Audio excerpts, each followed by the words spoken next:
What up, everybody? Welcome back to another session of Sports Talk49, but you know who it is, Blake Anthony. I'm here with the legend himself, Chidi Ahanotu, and we're going to talk about a fun topic. As you already see, I already put like a reel out how I felt about the list. And what list I'm talking about, it ain't Santa's Christmas list. We're talking about the Tampa Bay Buccaneers top 50 list.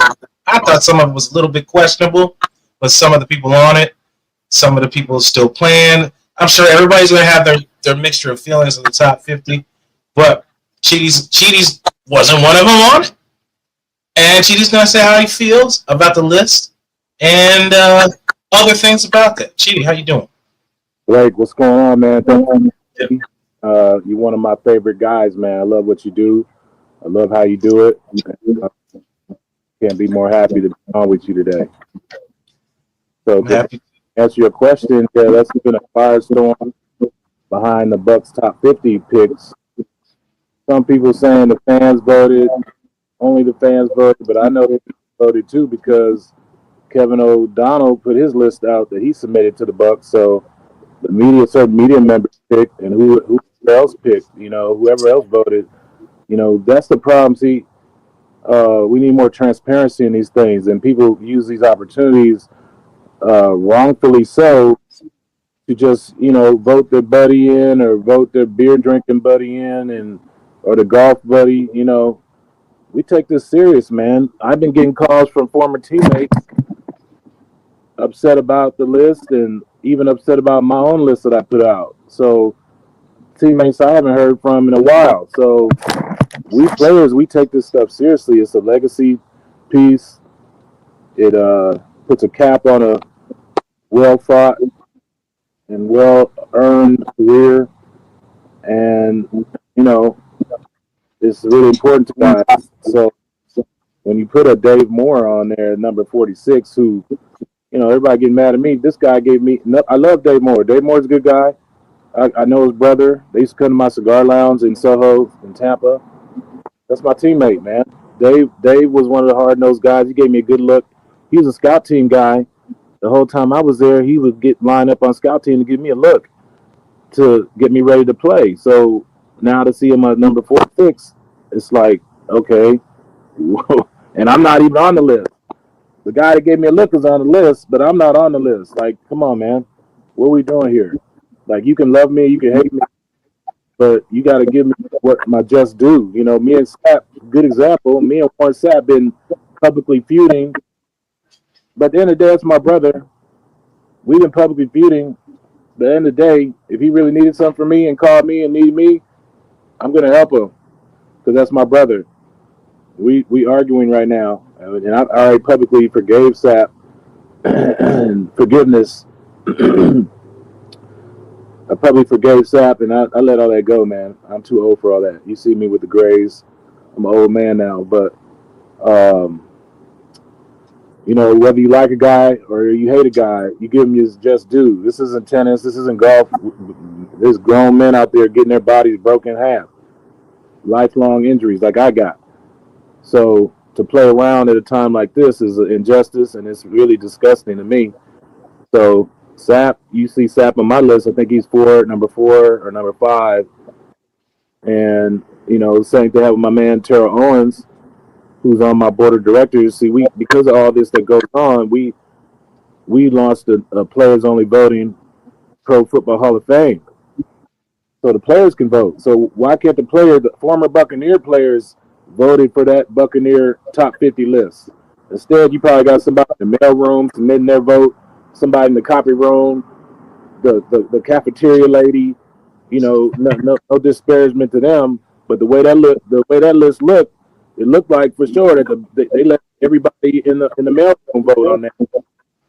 I hard to believe that you can't find enough Buccaneers to vote and have a top 50 list, but you got to open it up to every Yahoo and Yeehaw out there to vote on. It's not a time to be playing around. Us players take it real serious. So anyway, I'm glad to be on today, and appreciate you having me on. And I'm long-winded, man. You got to stop me. I'm long-winded.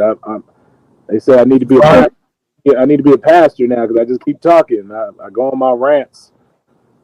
So No, it's a Hold on, my phone. I can hear you yeah, now. you good. Yeah, it's a hot topic when you talk about people top 50s, top whatever, and then you leave people out, especially people who've put in a large body of work Yeah, and into what they do. forget about me. Sorry to interrupt you, Blake, but forget about me. I don't want to forget. Forget about me not being. You're not gonna leave. You're not gonna put my man Dexter Jackson on the first Super Bowl MVP of this franchise on the top 50. That's bro. And a lot of people are questioning whether he should have been the MVP or not. Hey man, the man got his award. They awarded it to him. So that's that. And now you're gonna not put him on the top 50, but you got Dave Moore on there. You make sure to put Dave. Like, come on, man. Like, what are we doing? So yeah, Nope. for me not being on it, I'm glad they got my guy Hardy on it because he's another guy that hasn't got his just due. But you know, like this is not well thought out, or maybe it was well thought out, and this is exactly what they wanted it to be. They wanted to leave Dexter Jackson off. They don't want him representing the franchise, I guess. You know, and you don't ever really hear guys talking about him much either. You don't hear all the big three: Warren, Sapp, Lynch, Rondé. You never hear them talk about Dexter Jackson. He's the MVP, whether you like it or not. So, you know, I don't know. Maybe this was by design, or maybe it was just a coincidence. But I don't believe in coincidences, Blake. So you know, forget about me. What about Dexter Jackson, the MVP of the damn Super Bowl? Like, we can't put him on the first Super Bowl, mighty put it that the first Super Bowl in the franchise history in the first MVP, and you don't put him on the like your list is better built by the second. You know, maybe it's just for fun, but it isn't for fun for us. We take this serious. Yeah, I don't think some people took it into consideration. Well, let me say this first before I say that. So, like I said on my little short reel I put up, I said, well, somebody should have came out what the parameters of this are. Because when you say just 50, the top 50, okay, that's a broad statement. What are we talking about? Are we talking about body of the work? Are we talking about impact to the franchise? Or are we talking the fan favorites? Because, you know, if it's your favorites, then that could be whoever on that list. That be another. We'd be having a different conversation. Right. But when you put top 50, we thinking your 50 top guys, and some of the guys you got to play. Yep, I said. And when you put, go ahead. Because they're a great guy, or because they do the play-by-play on the radio, but the 50 top best athletes, right, on the field. That's what we thought. That's what we assumed. That's what we initially assumed. That's what they talked about, right? Yeah. They left it. They put a criteria out. I was on the voting ballot because I qualified. They had me miss. It's okay.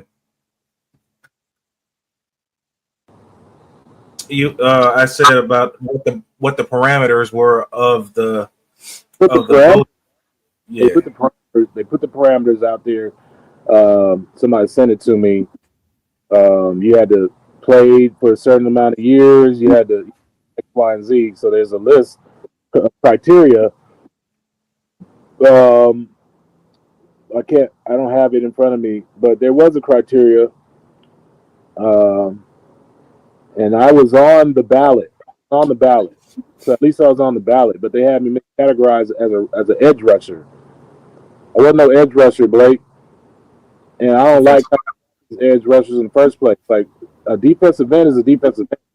An edge rusher is a little hybrid tweener linebacker guy who can rush the passer, right? I was drafted as a defensive tackle, all Pac-10, first team, all conference Pac-10. I wasn't no edge rusher, and I'm offended that I was on that list as an edge rusher. I'm a defensive lineman, bro. I played defensive tackle, nose tackle, and defensive end for the Buccaneers. Okay? So this edge rusher position that they done made up over the last few years, I see these little pretty boys trying to rush the pass on the outside, basically blitzing. That's not me, man. I was a defensive lineman. I was banging in there. And I don't appreciate them putting me down as an edge. Like, man, I'm not no edge. I was banging heads up in there. That position wouldn't have existed at that time. See, that position didn't exist. You know, back then, those kind of edge rushers, we called those guys tweeners. And those guys, you know, they didn't have a really position for him, so they made a position for him finally. But yeah, man, there's a lot of problems with that top 50 Bucs list, and you know, I think a lot of people got left off because you put guys that are currently playing on there as well that are just finishing their first contracts and they're on the list. I'm like, how are they on this list already? Like, again, are we doing fan favorites? Are we doing all time? What are we talking about here? Baker Mayfield, we love you, man, but you can't be on the top 50, bro. Already? In 2-3 years. That's it. I played 10 years. I played 10 years, man. So if Baker's sticking up for the next 7 years as a Buccaneer, then still top 50. Like, we could say, yeah, once upon a time he was top 50. Like, come on, man. We got to wait till you're retired, bro. We got to wait till you're retired. Antoine Winfield, the same thing. Antoine Winfield Jr., I mean, I played with his daddy. Real good dude. I love that man. But come on, Antoine Jr., you just got here, bro. You can't be on the Bucs top 50. Your body of work is not complete. Your body work isn't even, the volume of your work isn't even enough yet. You know? So that's simply nasty work to try to put your current players on the greatest of all time. You know, we like to have guys have a complete body of work, retire, and then we can look and assess your career. That's how it's done. You don't nominate, induct guys while they're still playing, bro.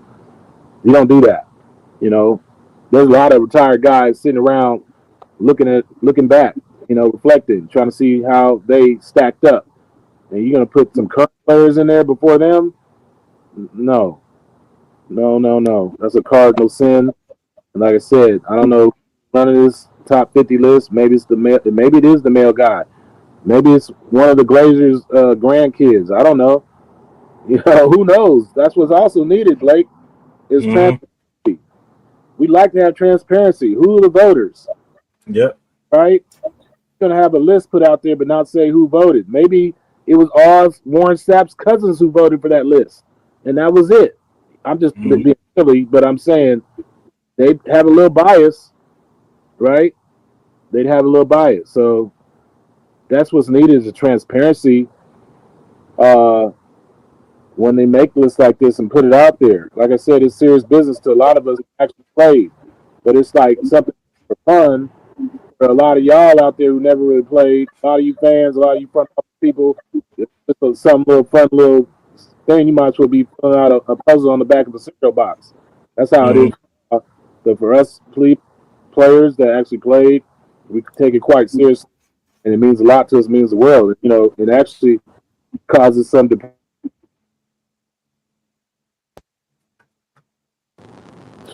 Be perfect.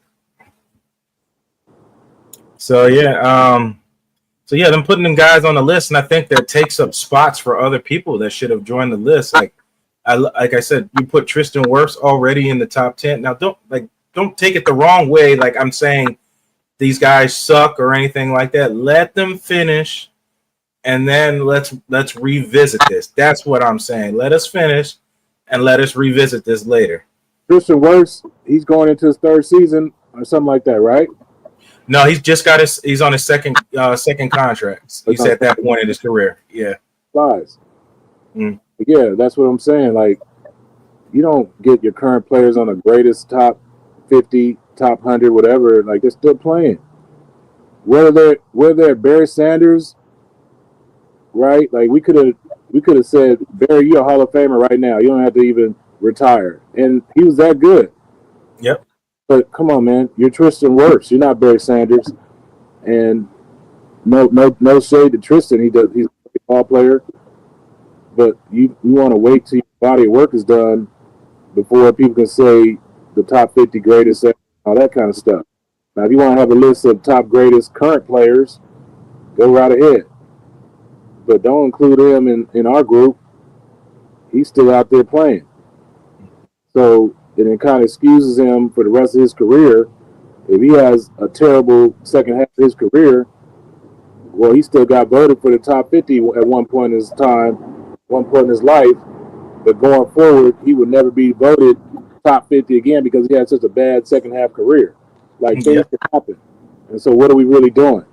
Like, those current players are taking up spots for some brothers, some teammates who really could probably use a boost, an ego boost, some confirmation that they, they did all right. They did good, And these current players don't need that. They're still playing. A lot of retired guys, we're looking for something. We're looking for something to, some closure. Right. Yeah, something to hold on to. Something to hold on to, some affirmation that you were a good player, to be recognized, to even be remembered that you even exist, man. Okay? That's how important these lists are to retired guys, and you throwing all these current players on there who don't even give a damn. They don't care. Man, you ain't lying about that. With guys trying to hold on to stuff, that's why I love doing interviews with guys that play and used to play.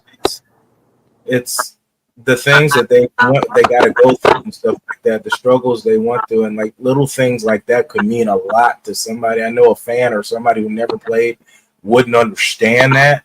I said, but little things like that, they do matter. But I'll talk about that another time. But I'm just backing that point that you made. So let's put some transparency on it. Who do you think should belong in that list besides obviously yourself, 7th all-time in sacks? Of course, Dexter Jackson. Who else do you think should belong? Because we do mention that some guys aren't on that list because current players are taking up the spot. Yeah, I think they got like 5-6 current players on there. I put Dexter Jackson, Dexter Jackson, Dexter Jackson, Dexter Jackson, Dexter Jackson. All right? Yeah. You get the Super Bowl MVP, bro, you're on the top 50 automatically. You might have not done nothing else for the rest of your whole career before that or after, but you get the Super Bowl MVP, I mean, that's the crowning moment, man. That's the big game. That's the big show. Facts. MVP, you top 50 in any list, in anybody's list. But other than Dexter, I think Brad Culpepper gets a nod. Very, tough position, man. He held that center, taking on double teams, getting beat up. Very crucial aspect to our defense that didn't get a lot of fanfare. He's like top 10 or top. I think he's top 10 in sacks still. I put Brad Culpepper there. I put Rookie of the Year Santana Dotson, who was my mentor when I was rookie, even though he wasn't that much older than me. About two years in, I think. Santana Dotson gets a nod, top 50. Great man. Went off to Green Bay, won the Super Bowl. Like many of our former Bucs will go off and win Super Bowl somewhere else. Who else do I have that they didn't have? Let me just say this. I don't have nothing against personally kickers. Michael Houston is a good friend of mine, my draft classmate. We still in touch to this day, and he's part of my board at the Icon Hall of Fame, which is our Players on the Pro Football Hall of Fame. And but no kickers go on the top 50, man. Martine, I love you, brother. No top 50 for no kickers. Y'all over there playing Frisbee and working on your golf game while we're practicing and getting beat up in the hot sun with our tongues hanging out our mouths and getting beat up in the games while you sitting over there drinking Gatorade. No. I'm sorry, kickers. You don't go in the top 50. Now, they got Ray Guy in the Hall of Fame, and I'm not sure how many other kickers they got, but that's an exception to the rule.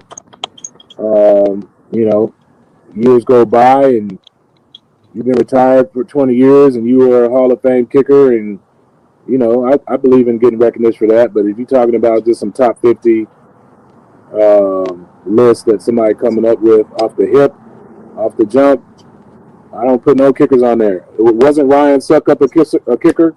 Yep. Some of the media guys have Ryan Suckup on there. Like, come on, man. What did Ryan Suckup do? Was he a Super Bowl champion? Who's our kicker for the Super Bowl? Yeah. The other thing we talking about. Who was our kicker for the Super Bowl? I can't remember. Are you talking about with the second one? Yeah. Yeah, Suckup. Suckup was a kicker. Yeah. So, okay, so he won the Super Bowl, so that's something. But still, I don't believe in kickers being no top 50, no top 100. Sorry, you just kicking the ball, bro. And some kickers, like Houston would put a helmet on you. And Martin would too. So you get a little credit for that. But just general purpose, just the principles of it all, I can't put any kickers on the top 50, top 100 list. Can't do that. Can't do it. I think Anthony McFarland gets on there. I don't think he You made think it. Booger goes? Booger goes on there? I think Booger does. He barely makes it because, he was on the team and the Super Bowl team. I think he was on the Super Bowl team as well. And, they included Dave Moore for his play-by-play. So Booger is doing a hell of a job as a sports analyst. And Yeah. I see all these little memes, they make fun of him. But Booger's doing a hell of a job. You can't take that away from that man. You want to make jokes all you want to. Booger's doing a hell of a job. And when I got there, Booger couldn't even put a sentence together. He stuttered. He had a stuttering problem. So he overcame that to become an ESPN analyst, a superstar analyst. Man, I get him in the top 50 since we getting people on the top 50 like Dave Moore because he's a great radio play-by-play guy. We can put Booger on there for the same reason. And he overcame a stutter, okay? He couldn't talk to save his life without stuttering. Now he's on ESPN talking magnificently, making great takes. Yeah. So Booger goes on there. And I find it interesting that on the top, when you go to the all-time sack leaders of the franchise history, they have everybody up there. It's funny how it goes. It has all of them up there, and then they skip you, and then put Jason Pierre-Paul on. You have more sacks than JPP in franchise history. Now Jason Pierre-Paul in a short time here for 54 games played, he put up 33 sacks. But I just find it interesting that you're seventh or sixth all time, and they skip right past you and put Pierre-Paul on, and not you. You mean they skip past me on the top 50 list, Blake? Is that what you mean? Yeah. Well, I guess what I'm trying to say is when you go to the career sack leaders in franchise history, Tampa Bay franchise history, they have Sapp, Rice, McCoy, Barrett, David, Jason Pierre-Paul, Brad Culpepper. They skip, and then Vita Vea. So they skip past you, add Jason Pierre-Paul, skip past Brad Culpepper, add Vita Vea. Right, exactly. And so if the criteria is quarterback sacks, then they skip past me. They skip past Culpepper. They skip past Pep. So what is the criteria here? Why is Jason Pierre-Paul get on? That's the question. But I'm not on there. How's that happen? And listen, I was the highest paid player on that defense, full of Hall of Famers and Ring of Honors. I was the highest paid player on there. I was the franchise player. I was the highest paid player on the team. And I'm still number 6 in sacks, you say? Yep. Time. And I don't get in the top 50, but Dave Moore does because he's such a great guy. I mean, come on, man. Like, what are we doing?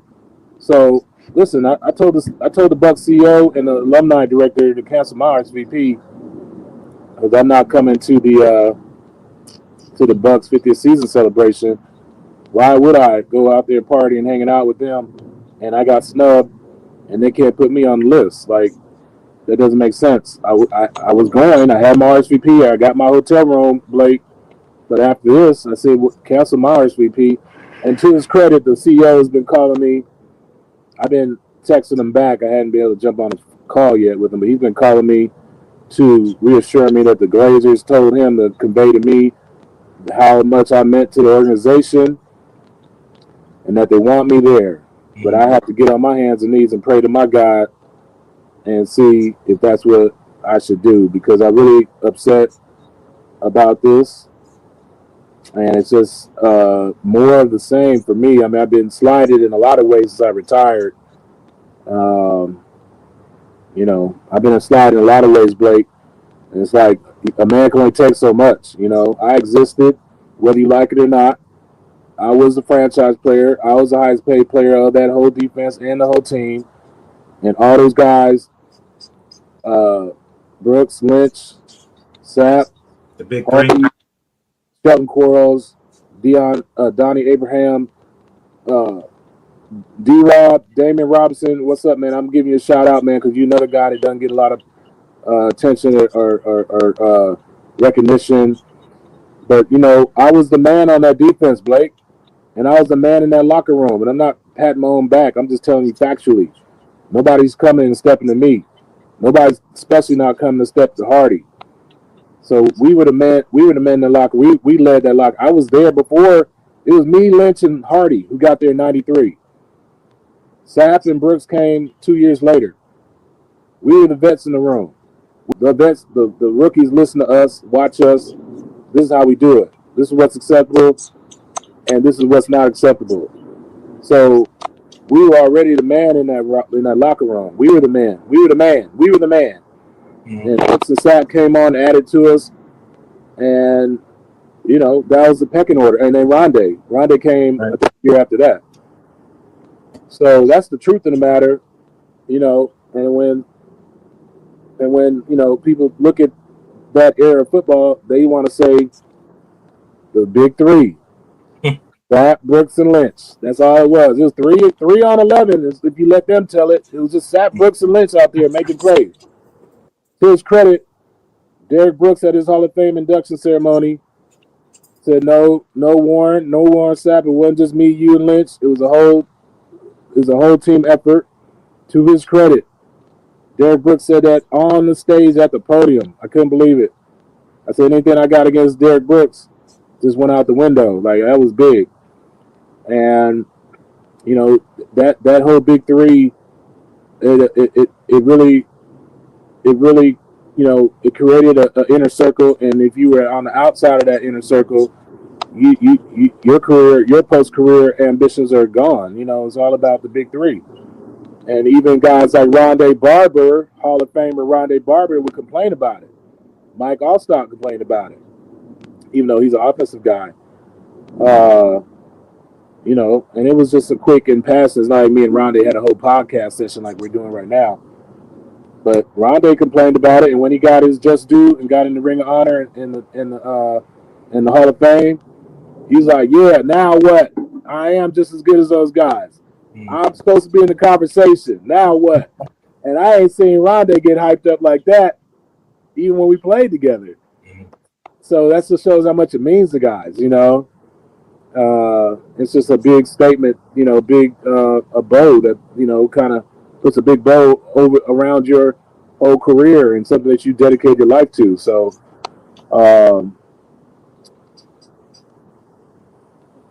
yeah, man, I don't know what I was saying, but no, you just talking about guys getting the guys getting their just due, and there's a couple of them. Like, and I'm just looking at. I know it's off topic, and I was just as you're talking, I'm just looking at people's body of work, and they're not even Ring of Honor now. I know we're talking about top 50, but I was just thinking about it, like Simeon Rice. I'm like, my God. I was like 87 games and 69 and a half sacks. This man literally almost averaged a sack a game. He is damn near that close. Yeah. I was just like, yeah, he's not even in the Ring of Honor. I was just thinking about that stuff like that. But yeah.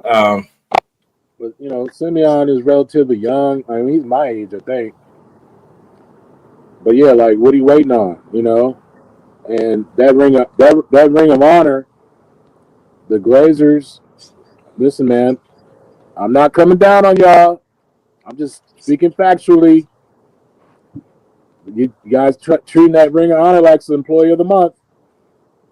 It's not a ring of honor. You put somebody up, take them down, and then out of the blue put them back up because after further thought, and the players and the community is supposed to digest that and just take it. You treating it like the employee of the month. It's not a ring of honor. You're not protecting you're not protecting the integrity of the ring of honor when you do stuff. Correct. It's the integrity. Like you said, you didn't say it yet, but we talked about it off here. Hardy Nickerson belongs on there. I picked his number in high school. Hardy Nickerson was that guy. Yeah, let's stop right there. If you can't put Hardy Nickerson on your ring of honor, there's something wrong. The ring of honor, there ain't no ring of honor. There ain't no ring of honor without Hardy Nickerson. And the fans and community, maybe the Glazers themselves, they don't quite understand. I got drafted in 1993. Hardy became a free agent in 1993. That was the guy I looked up to. I used to play linebacker, middle linebacker, just like Hardy. So I used to look up at him. I went to high school just down the block from him. Bias aside, Blake. I done told you my bias. Let's be transparent. Hardy Nickerson was a man in Berkeley, California, okay? I played middle linebacker. A lot of people don't know that. I was all Bay Area middle linebacker. Went to Cal as a linebacker, and then they put my hand in the dirt. Marinelli was there, Rod Marinelli. He said, "You're going to play defensive end." I said, "Okay, whatever you guys think is best." And I knew I wasn't – I didn't feel like I had a career at middle linebacker. You know, just didn't feel right.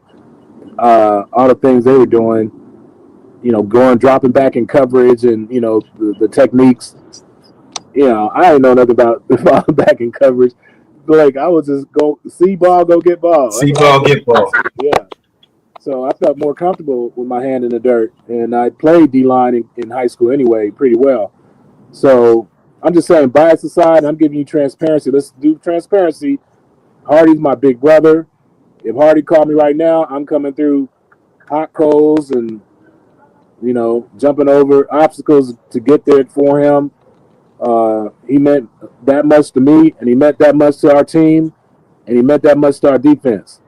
It's like if you in a classroom, Blake, and there ain't no teacher there, what's usually happening? The class acts crazy. Class is acting crazy, not being productive, chaos, clowning around. The teacher came in the room when Hardy was signed as a free agent. The teacher was in the room, okay? And he let that be known.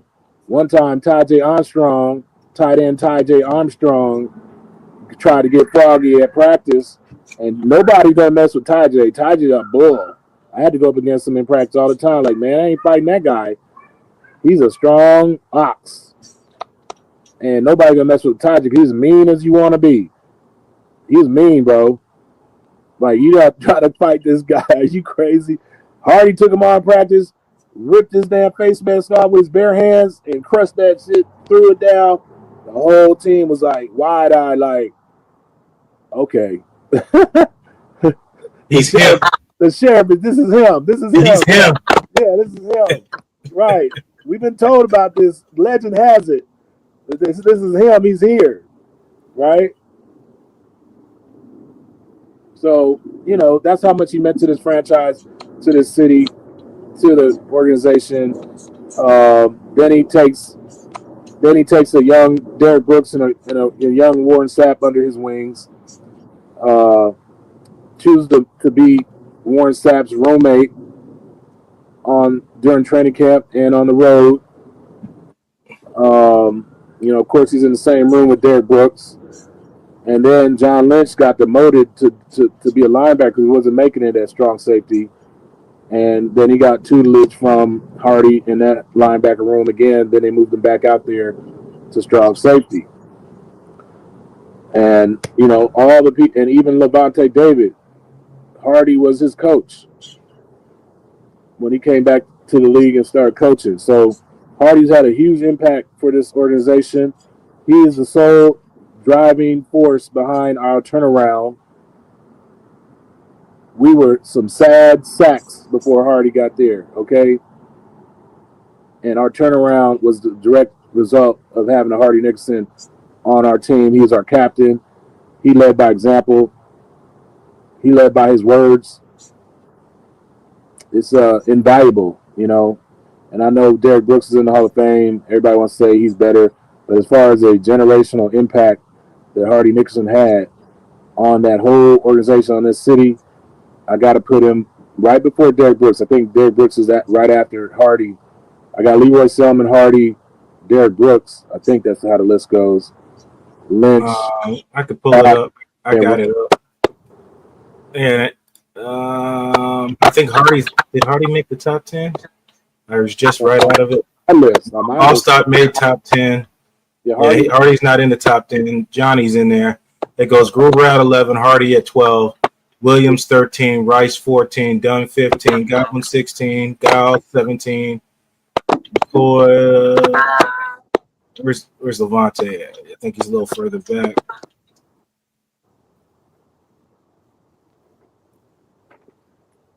I'm skipping.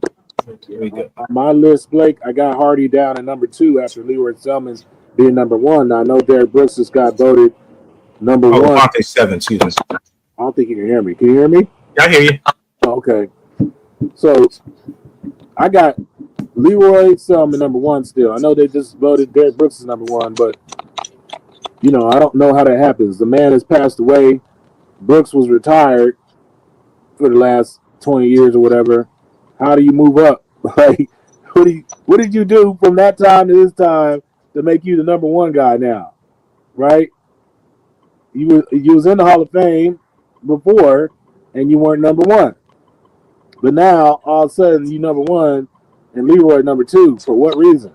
Did you donate some money to the Glazers Foundation? What else could you do? You didn't play football to get there. You know, there's things in the community that can get you on the list. That's my understanding. What you do in the community. So I'm just wondering, what exactly did he do to move to number 1 and move Leroy number 2? But I kept Leroy number 1 because I don't know what Derek Brooks did to make him number 1.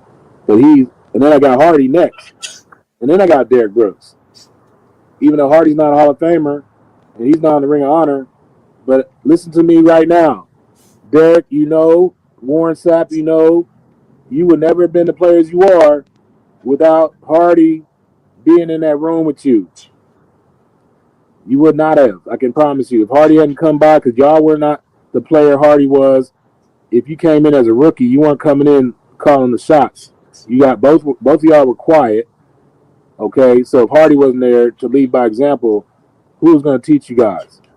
There are no other players of that caliber around, except for me. Because I've been a starter for 3 years at that point. But I wasn't no Hardy Nickerson. Hardy led by example. There would be no Derek Brooks without Hardy Nickerson. There would be no Warren Sapp without Hardy Nickerson. There would be no Rondé Barber without Hardy Nickerson. There would be no John Lynch without Hardy Nickerson. There'd be no all the success and enjoyment that we doing, celebrating and patting each other on the back for these Super Bowls. There would be none of that without Hardy Nickerson, because he changed the culture and he made it another. He raised the bar on what was acceptable and what was not. Because before Hardy, y'all accepted mediocrity, you guys accepted losing, and when Hardy got there, it was no more Buccaneers. We came here to represent. There was only a certain standard. A certain standard that was set, and that was that. And that is carried on to this day. All these guys, Mike Evans, Levante, all these guys enjoying playing for the Buccaneers. Tom Brady, for God's sakes, came to the Buccaneers, the greatest of all time. All that is because of Hardy, because he put respect on our name and changed the culture, changed what that brand, that logo means, and that name means in the football world. A place that guys want to come to and play at.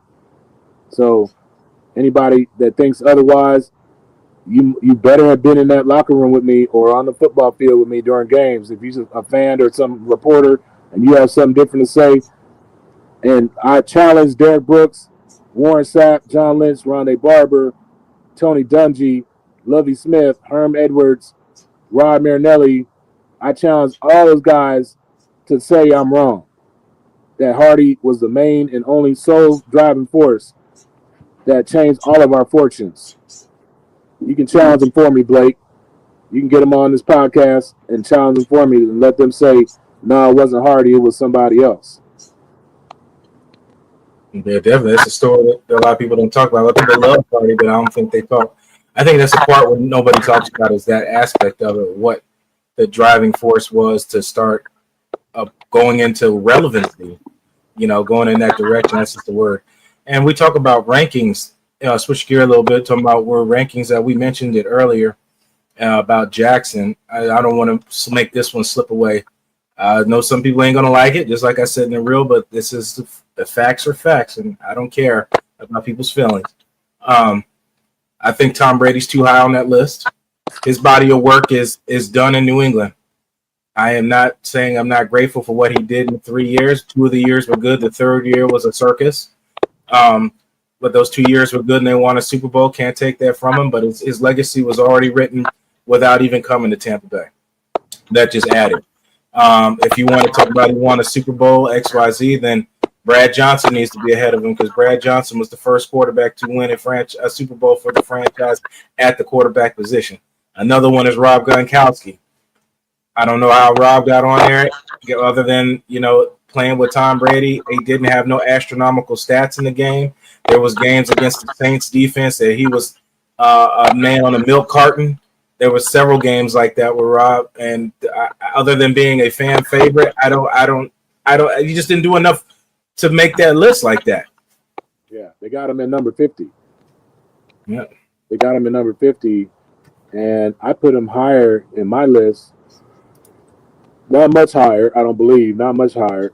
Well, actually, I did put him much higher because I only got to 30. I only got to 30. The rest, the back end of that top 50 is going to be a doozy. Like, how do I pick the rest of the top 50? These are older players that I don't really know in and out because I didn't play with them. I just know what people say. So I'm waiting and taking my time to reveal the last part of mine. I got up to number 30, Blake. I got 20 more guys to go, and I'm getting calls from my guys, from my teammates and from fellow Buccaneers, like, what's up, man? You put me on your list, He said they want to be on what was that club you had? They said we want to put on the guest list. Chidi, we want to be put on that guest list. They want to be on the Saks Seafood Grill and House of Jazz. They want to be on that. I'm like, man, I was just putting a list together. I didn't know that my list would be taken so seriously, that they value my opinion so much. Players list. That's why they take it serious. Yes, exactly. Players list. That's why they take it serious.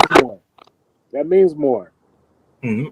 And like you said earlier, like I said, somebody's got to tell me what the parameters. I'll probably never get the answer because maybe my opinion will change if you tell me what exactly is the parameters. And like you said, the last 20 is tough because you got Cam Braid on there. He played well here. Like, I don't know. The only other answer I could come up with is why certain people up there is this. I can't say this any harsh. I can't say it any nicely than how I'm going to say it. Is that this franchise picked up not very good players for a long time that they're not even worthy of being on a list, and these are only the guys you got that to put on there that stayed long enough. And let me explain a little bit more. So if you look at a lot of guys that are on this list with the tenure that they put on there, you see a lot of 4-year players on this team. A lot of guys that didn't have second contracts. A lot of the guys that came from somewhere else and played only 3 years here. So what's telling me is that you had all these guys that had such big impacts here that only played such a short period of time to put them on your top 50 of all time on your list. And those are the guys you got that played 3, 4, 5 years, and then you got guys as yourself that played 10 years and couldn't make the list and is 6th all time in the sack list. So somebody has to explain this to me. Yeah, when you get the explanation, Blake. Yeah, I've been trying to get one. I'm not getting one. They just waving it off, saying the fans voted for it. Come on, man. The buck stops here. The buck stops in the front office of that franchise. They put that list out, and who knows who actually put the order together. There's no transparency in that. Like, it could have just been one of the Glazers said, okay, that's great, but here's the list, and this is what I want you to come out with. You got a guy like Gerald McCoy, which is a lightning rod to everybody all the time. Listen, man, and listen to me closely, everybody. There's a thing that happens in the NFL. I played 12 years as a starter in the NFL. You guys are eating popcorn and drinking beer, and you want to tell me what's what because you're in your feelings. You want to say, I'm in my feelings. I'm not in my feelings. I'm just telling you the truth, whether you like it or not. Okay? There's a thing that happens. A franchise drafts a guy and drafts him high. He doesn't really pan out. He might be average or below average. They're going to do everything they can to make sure to prop that guy up because their careers are hanging on the balance because this man's play on the field. So there's certain things teams will do, front office guys like general managers, presidents, that kind of thing, who are responsible for drafting that guy in the first place. If he's not playing well, they'll wrap a marketing campaign around him like you've never seen. They'll wrap a marketing campaign around him and have him, some parents It's appearance. It's perception versus reality. That's what Tony Dungy says. Perception versus reality. So most of y'all see the perception, you think that's the truth. So they wrap a marketing campaign around. He's on the billboards. He's on the side of the building. He's on your Diet Coke, Pepsi cup while you at the game. He's everywhere. So he must be good, right? And then on top of it, let's give him a raise. We're gonna make him the highest paid defensive tackle in the history of the NFL. So the perception is he must be a world beater. They're doing all this for him. So that guy's trying to save his job because he drafted a guy in the first place. And you can't tell me a guy that gets an average 5 sacks during that time when Gerald McCoy was making Pro Bowls. Defensive tackles were only getting 5 sacks a game. Mm-hmm. The bar had been lowered, and the money had increased substantially, exponentially. So guys like that, the bar had been lowered. The guys like that were getting all the money because the money was there. And the franchises, you get 5 sacks as a defensive tackle, you go in the Pro Bowl. Yep. I was when I played. You got to get 10 sacks, baby. You got to get double digits, and you still might not make it to the Pro Bowl, right? So you got guys like Gerald McCoy on there. I think he's number 18. Bro, Gerald, listen, man. Listen, Gerald. I play with some of the greatest defensive linemen in the history of this game. And I studied your game. I watched your game. I appreciate your effort. You tried hard, but you were not that good, bro. And stop this. Have some peace in your life. I see you going on your world tours, country nationwide tours, jumping on everybody's podcast, trying to see how the Bucs did you dirty. They did you wrong, gave your jersey away because you drank the Kool-Aid and believed you were so great. And I don't blame you because they made you feel like you were that great. But all you had to do is look at your numbers. All you had to do is look at your stats. All you got to do is look at how many games you changed personally. How many games did you win with a quarterback sack? That's all you had to do. But the reality was right in your face, but you wanted to believe in it. And, of course, you're making money off of it, so I understand. But, bro, if you were in our D-line room, we would have ate you for breakfast. We would have ate you for breakfast. You had the opportunity to play with a bunch of guys who I don't even remember their names. But if you were in our D-line room, Gerald McCoy, we would have ate you for breakfast, lunch, brunch, and dinner. And we would have got you right, though. And you for sure wouldn't be going around the nation on a complaint tour to complain about how they gave your jersey away. Your jersey is not getting retired anytime soon. And I'm sorry to be the one to tell you this bad news like this. But I think it's time for somebody to tell you some reality. And come on, man. You're not making the Ring of Honor. You're not making the Hall of Fame. And your jersey is not getting retired. Okay? And I'm not trying to be mean. I don't know you, Gerald McCoy. I never met you personally. I have nothing against you personally. But this is the cold, hard facts for all you fans. Everybody trying to push Gerald McCoy all the time because he's such a great guy. If I hear that one more time, I'm gonna pull all this hair off my head because the guy's a great guy. I like my defensive linemen mean. I like my defensive linemen being jerks and assholes like Warren Sapp, even though we butted heads. And they want to say I'm mean. Yeah, that's what you do when you play D-line. You're not happy and shaking everybody's hands and helping players up off the field. I was out there trying to decapitate fools. I was trying to knock you out and take you out. That's why you play defensive line. This ain't Nickelodeon, okay? This ain't Disney World, Disneyland, or none of the above. So, sorry, that's the NFL world I came from, Blake. And hopefully Gerald McCoy can have some peace in his life and understand where he stay in his lane. Stay in his lane, and he wouldn't be number 18 on my list. I'm at number 30. He hasn't made the list yet. Mm-hmm. I don't think Gerald McCoy makes the top 50 of my list. I got 20 more spots. He doesn't make the top 20, the rest, the top 50. He doesn't make the top 50 in the remaining 20 slots. I don't know, but I have to analyze some more. That's why I told everybody it's hard to name 50 guys. And like you were saying earlier, we just don't have enough talent that came through those doors to have a top 50. I mean, what about Ricky Reynolds? When I got there, Ricky Reynolds was the man, you know, and now he's not on the top 50. But Mark Crotney and all these other guys are, who were older than Ricky. Oh, Ricky. Reynolds was the man on Tecmo Bowl. I can always call Ricky. I always tell Ricky I call him Shaft all the time. When I talk to Ricky, I call him Shaft. Ricky, funny dude. Hi. And I don't mean he's funny to make you laugh. And Ricky's a trip. I love Ricky. Ricky, we love you, Ricky. We love you, Rick. You talking about other names I just thought about. I said, shit. I said, what happened to Damar Dotson? My man, Big Dot. Dr. Dot. As Caleb used to call him. What about Davin Joseph? You know, what about those? Let me say, some of the media guys had DeMar Dotson on their list, so that's what's up.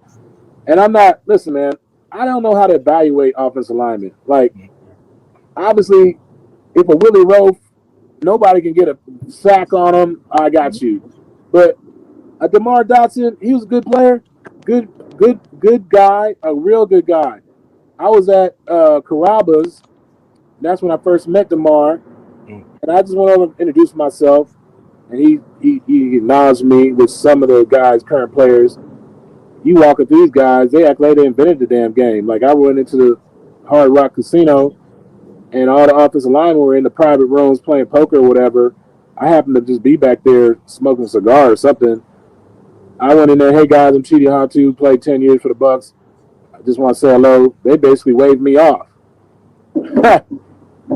I don't know. Some of them had red hair, red beards. I ain't saying no names. I don't know who those guys are. I mean, I'm sure they're great players. I don't keep track of offensive linemen's names. I was a defensive lineman.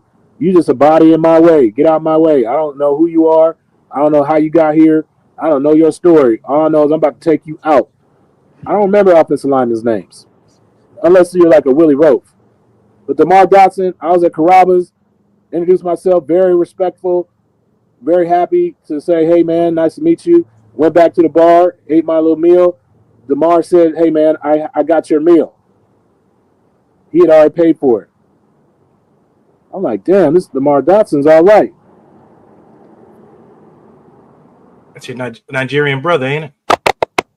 Is he Nigerian? No. DeMar Dotson? I don't think so.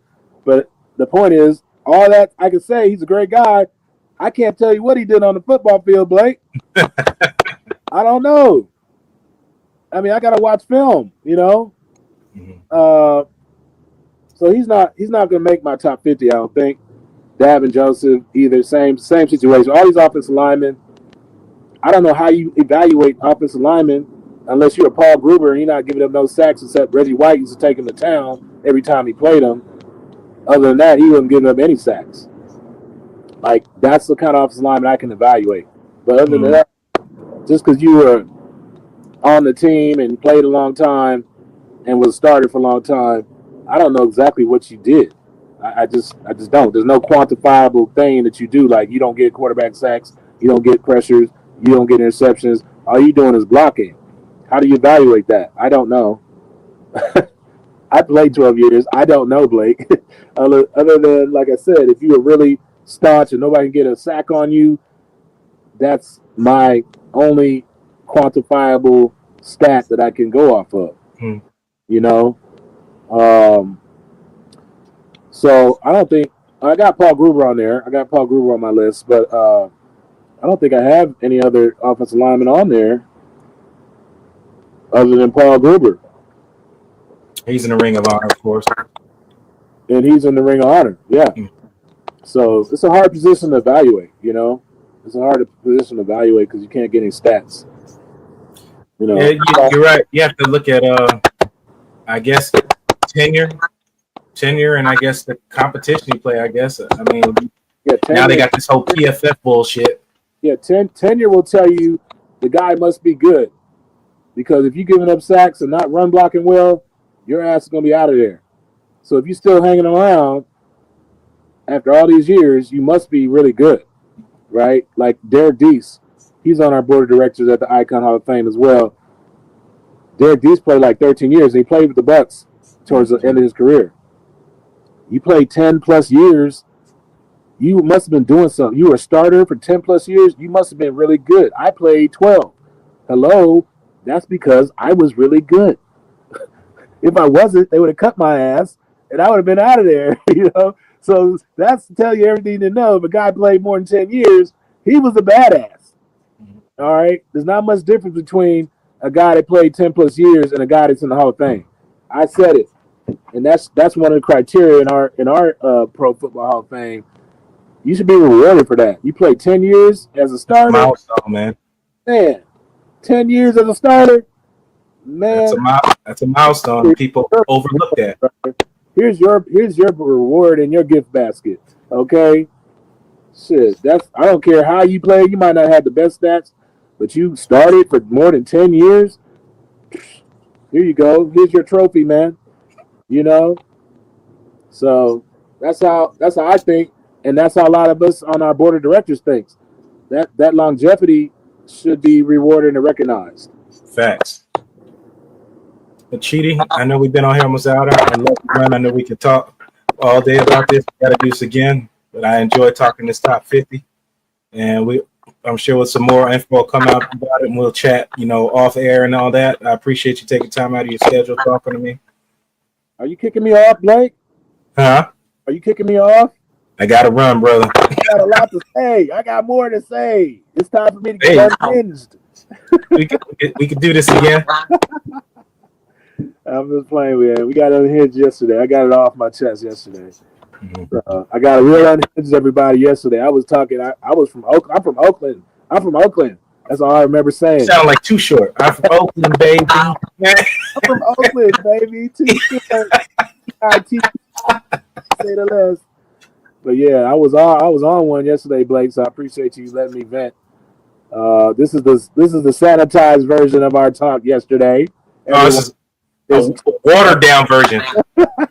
Watered down version of you. On one. I was heated about all these conversations and topics, and that's what they wanted. Today I said I'm gonna come down, smoke my cigar. I'm chilling, man. I'm cool. Yeah, I'm not gonna be unhinged today. So thank you for having me, man. You see, I'm an old man now, so nobody can say nothing bad about me. That's why I get rid of mine. Yeah, with the gray hairs, I got my glasses on. I'm just an old man, so everybody don't beat me up. Open the door for me when you see me. If I fall down, pick me up. All right. You're so funny. All right. Well, everybody, I appreciate you jumping on. And the verdict of the list I got is what Ron Harper said. What I think about this list. Yeah. Okay. Whatever. Fuck this bullshit. That's what I think about the list. But anyway, I'll end this as we always do. You mean the Buccaneers list, not Chidi Ahanotu's list? You talking about the Buccaneers list? Yes, the Buccaneers list. Okay. Let's make that clear. Make the Buccaneers list. I have to get on Delta and fly down to Tampa. I'm in Atlanta right now. I'm gonna have to fly down there and come find you, Blake. It's all good. It's all good, man. Hey, I love your work, man. Keep it up. We're gonna keep going, man, because I'm sure there's gonna be more to talk about after this. And it's as we always do. You're the master of everything. What you do with your life, what you do is entirely up to you. See you guys. God bless, and as always, fire them cannons. Peace. Give God all.